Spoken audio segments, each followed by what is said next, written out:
Hero ఒక్కడే బాగుండు. మామూలుగా సినిమాలో ఏం ఎక్స్పెక్ట్ చేశారు, ఏం డిసప్పాయింట్ అయ్యారు? బ్రో యష్ అయితే సూపర్ ఉంది బ్రో సినిమాలో.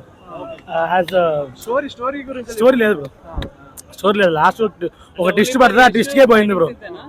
ఫైట్స్ మాత్రం బాగుంది. లాస్ట్ ట్విస్ట్ ఒక్కొక్కరికో లాగా అనిపించింది. మీకు ఎలా అనిపించింది? నాకు ఓకే అనిపించింది. ఇక బాలయ్య కోసం 3 గంటలు కూర్చోవడం అవసరం అంటారా? యాక్చువల్లీ అవసరం లేదు. అంటే చాలా మంది నిద్ర వచ్చిందని అన్నారు, అది ఎంతవరకు అంటే యా కొంచెం వచ్చింది లేండి సెకండ్ హాఫ్ లో. బ్రో ఇక చాలు బ్రో ప్లీజ్. నువ్వు ఒక ముక్కలో చెప్పు, ఒక ముక్కలో మూవీ గురించి. Flop bro, flop flop flop.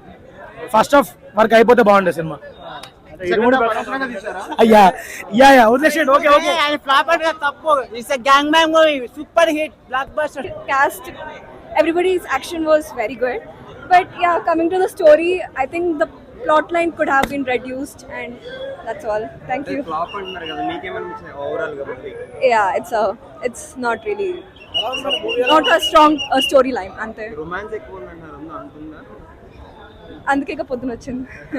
Madam ఎలా ఉంది మేడం మూవీ? ఎలా మూవీ చాలా లైక్ యష్ యాక్టింగ్ చాలా బాగుంది. Second role is amazing. So and మిగతా వాళ్ళ హీరోయిన్స్ ది కూడా యాక్టింగ్ చాలా బాగుంది చెప్పాలంటే. అందరిది చాలా బాగుంది, but story line is as usual not really what we expected మాట. డైరెక్షన్ ఎలా అనిపించింది? డైరెక్షన్ చాలా బాగుంది. అంటే చాలా నెగటివ్ రెస్పాన్స్ వస్తుంది, ఎందుకంటే ఎక్కడ డిసప్పాయింట్ అయ్యారంటారు fans? I think it's because basically the storyline is very lag and ఇంకొంచెం స్ట్రాంగ్ స్టోరీ ఉండొచ్చు అంతే. యా హీరోయిన్స్ క్యారెక్టర్స్ ఎలా ఉన్నాయి? చాలా బాగుంది, అందరు చాలా బాగా చేశారు. And their costume, styling, everything was amazing అసలు. Thank you. సినిమాలో కంటెంట్ స్టోరీ అయితే అర్థం కాదు, అయినా బాగుందంటారు మీకు? ఒకసారి చూడొచ్చు. ఎక్కువ పెద్దగా చేసినట్టు డైరెక్షన్ ఎలా అనిపించింది? బాగుంది, డైరెక్షన్ బాగుంది. ఇంకొంచెం ఎలా ఉందన్నా?